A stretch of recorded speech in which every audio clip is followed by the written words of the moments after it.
Budak 2 tahun meninggal dunia dalam kereta selama 9 jam. Inna lillahi wa inna ilaihi raji'un. Sangat menyedihkan, sangat menyayat hatilah berita ni. Kita sebagai mak bapak, saya sebagai ayah, mendengar berita macam ni kita rasa amat-amat pilu sama sekali.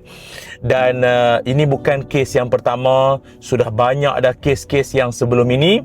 Maknanya ialah sama ada ayah atau ibu kepada kanak-kanak yang mungkin dalam keadaan kelang kabut atau dalam keadaan begitu tergesa-gesa nak pergi kerja, dan kemudiannya tak sedar anak yang sepatutnya dihantar ke pengasuh itu masih dalam kereta.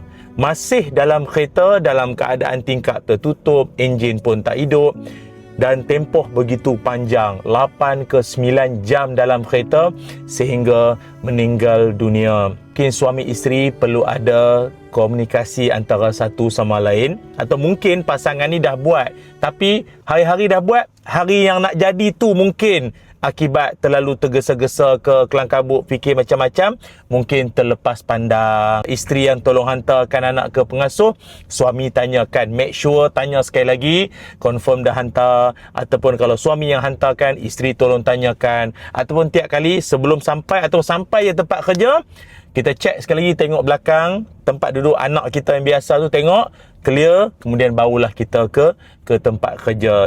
Perlukan kepekaan masing-masing suami isteri, banyakkan sabar, banyakkan tenang, kerana janji yang disebut oleh Nabi Muhammad sallallahu alaihi wasallam, anak kecil yang meninggal dunia dia akan bersama nanti di syurga dengan layanan Nabi Ibrahim alaihi salam. Malah kalau sekiranya ibu ayah kepada anak yang meninggal itu, anak kecil yang meninggal tu, dia dalam keadaan dia sabar, dalam keadaan dia redha, dia banyak memuji-muji Allah dan banyak hamidaka wastarja', banyak memuji Allah dan mengungkapkan kalimah istirja', inna lillahi wa inna ilaihi raji'un. Maka dengan kesabaran tersebut, dengan hati yang lapang dan redha itu, Allah akan binakan rumah untuk mak bapak anak yang meninggal tu nanti, dan dinamakan rumah itu sebagai Baitul Hamdi, rumah orang yang memuji, yang mana orang tersebut dulu di dunia anaknya meninggal dunia